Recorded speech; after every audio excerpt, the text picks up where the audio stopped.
Bonjour mes élèves de S4, je suis très fière de vous et de votre travail. Vraiment bravo, vous m'avez épaté concernant la mitose.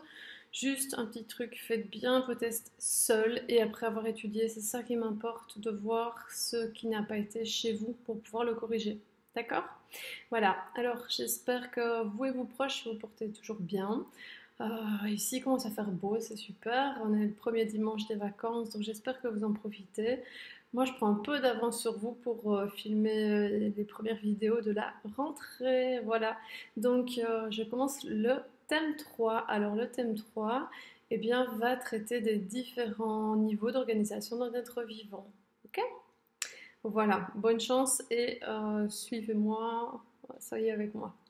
Alors ici, on commence, c'est une image de l'Eurobio.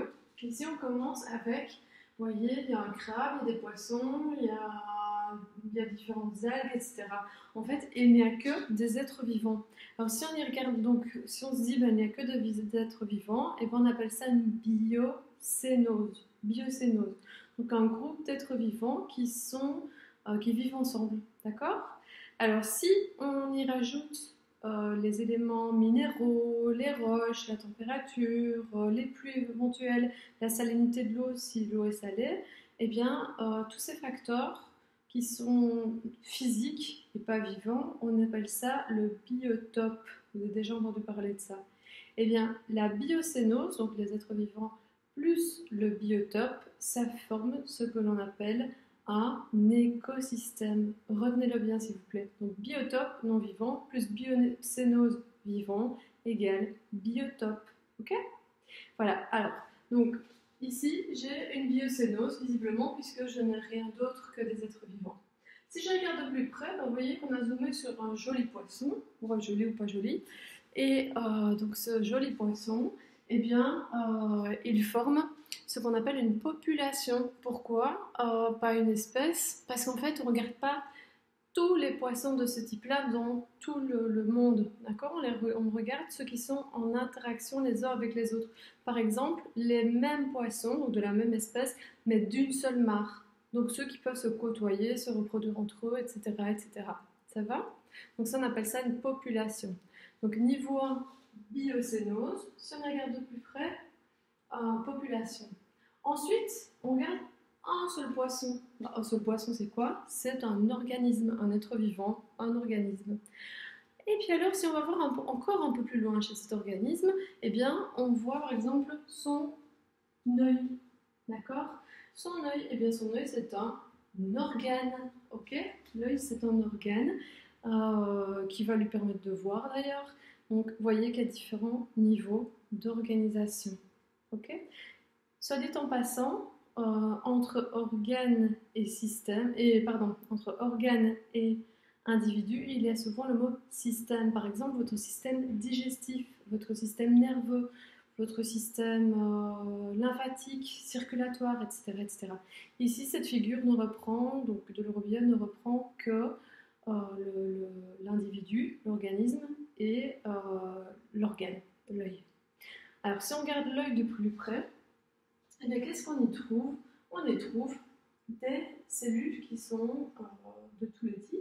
Et ces cellules, eh bien, un mélange de cellules du même type, donc du même type, je vous ai dit qu'il y a plusieurs types dans l'œil, mais des cellules du même type, eh bien, on appelle ça un tissu. Donc des cellules du même type qui se rassemblent, c'est un tissu.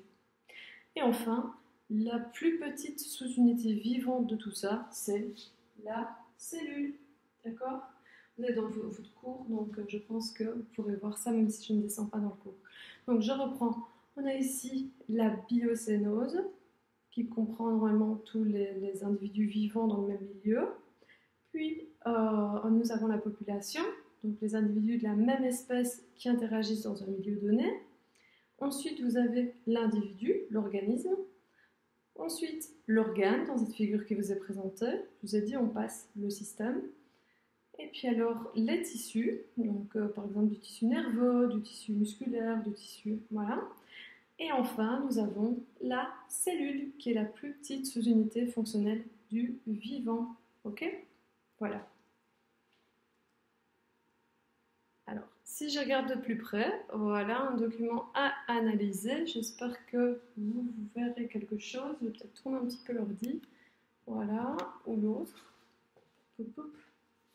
Excusez-moi.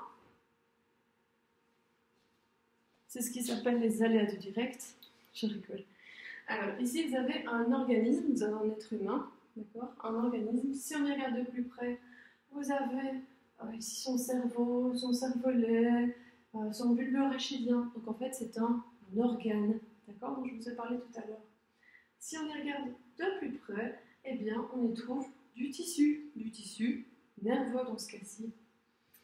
Ensuite, on y retrouve la cellule, une cellule nerveuse, peut-être un neurone, peut-être une cellule de soutien, etc., etc. Et si on y regarde encore plus près, par exemple, devinez un peu ce que c'est ceci. Je crois que je vous l'ai déjà demandé un test. C'est la membrane plasmique de la cellule. Donc là, on est dans les organites. Attention que les organites ne sont pas considérés comme vivants, d'accord? Les organites sont des composants de la cellule. Donc la plus petite sous-unité du vivant, c'est la cellule. Donc la membrane plasmique. Si on y regarde encore de plus près, on y trouve des molécules, beaucoup de molécules. Ici, vous voyez qu'il y a des petites boucles, etc., etc. Ce sont des sucres, des phospholipides, des protéines, etc., etc. Ça va? Donc, on y retrouve des molécules. Et les molécules, c'est quoi? Eh bien, ce sont des assemblages d'atomes. Ok? Donc là, des macromolécules, des grosses molécules, puis ici des molécules plus simples, ici, et puis alors enfin, on retrouve l'atome qui est à la base de toute la matière vivante. Donc dites-vous que tout ce qui est autour de vous est composé d'atomes, que ce soit vivant ou que ce soit non vivant. Donc, je ne sais pas moi, le cahier que vous avez devant vous, ou bien votre poisson rouge, ou bien n'importe, c'est composé d'atomes assemblés, le plus souvent en molécules. D'accord? Si c'est vivant, c'est des molécules organiques, je vous le rappelle. Si ce n'est pas vivant, c'est des molécules minérales. Voilà. Je continue. Hop, voilà. Alors, pour la constitution du vivant, vous voyez sur cette image qu'il existe 92 éléments chimiques qui composent la matière naturellement présente sur Terre. Il y a d'autres composés qu'on a fabriqués en laboratoire, qu'on a synthétisés en laboratoire, mais nous, on va simplement s'arrêter là. Alors, vous voyez, c'est 92 éléments chimiques, donc c'est aussi une figure de l'eurobio avec l'hydrogène, le lithium, le sodium, le potassium, etc., etc. Ça va? Et vous voyez qu'il y en a certains qui sont entourés, et vous allez comprendre pourquoi assez rapidement. Alors, juste pour un petit exercice. Donc, j'aimerais voir si vous connaissez les substances et si vous savez me dire le nombre d'atomes qu'il y a dans chaque molécule ou bien atome tout simplement. Ça va? Je fais les deux premiers avec vous et puis je vous laisse faire le reste. Ouais? Alors, imaginons qu'on ait un morceau de papier aluminium en main. Donc, l'aluminium, c'est Al. Alors, Al, ça contient quoi? Eh bien, ça contient un atome d'aluminium. Ça va? Évidemment, il y en a plein pour faire une feuille d'aluminium, bien entendu. Mais la formule chimique de l'aluminium, c'est un atome de Al, d'aluminium. Alors, l'ammoniac, la formule c'est NH3. Eh bien, ça veut dire, donc l'ammoniac, c'est ce qui est souvent utilisé pour laver les fenêtres, par exemple. Eh bien, si sa formule c'est NH3, ça veut dire qu'il y a un atome de N pour 3 atomes de H. N, c'est quoi? C'est l'azote. Bien joué pour ceux qui ont répondu avant moi. Et H, vous connaissez, c'est l'hydrogène. Donc NH3 contient un atome d'azote pour 3 atomes d'hydrogène. Ça va? Je vous laisse continuer cet exercice et si vous avez des problèmes, s'il vous plaît, n'hésitez absolument pas à revenir vers moi. Ça va? Je suis vraiment là pour vous aider. Alors, quels sont les éléments chimiques du vivant? Ça, c'est super important. Alors, si vous regardez cette figure qui se trouve à la 3e page, si je ne me trompe pas du tout du thème 3, eh bien, vous voyez, ici, un individu, il est fait de beaucoup d'eau. le pourcentage d'eau peut varier en fonction de l'organisme. Donc si c'est un être humain, si c'est une girafe, si c'est une pomme, si c'est je sais pas moi, un arbre, enfin voilà, peu importe. Donc le taux d'eau peut varier, mais en tout cas il est de toute façon élevé. D'accord? Alors si on regarde maintenant sa constitution chimique, autrement dit les éléments qui le constituent, les éléments chimiques, on retrouve 4 molécules principales. C pour carbone, H pour hydrogène, O pour oxygène et N pour azote. CHON, chon. Retenez ça, chon. D'accord? Ce sont les 4 éléments principaux de la vie. Ensuite viennent les éléments secondaires et comme vous le voyez sur la figure, il y a après le calcium, le potassium, le phosphore, le soufre, le chlore, le sodium et le magnésium. D'accord? Ce sont des éléments secondaires dont on a besoin pour survivre, mais ce ne sont pas les principaux. Ok? Alors, il existe enfin des oligoéléments. Les oligoéléments, c'est ceux dont on a besoin, mais en très très petite quantité. Ok? Par exemple, vous avez le fer, vous avez l'iode, etc., etc. C'est vrai que si on manque de fer, si on manque d'iode, eh bien, ça peut provoquer des carences. Mais nous n'avons pas besoin de beaucoup de ces éléments. Je vous laisserai compléter les notes, hein, bien entendu. Alors, ce que j'aurais voulu faire avec vous, c'est, malheureusement, je pense que c'est foutu, c'est, voilà, déshydrater des pommes.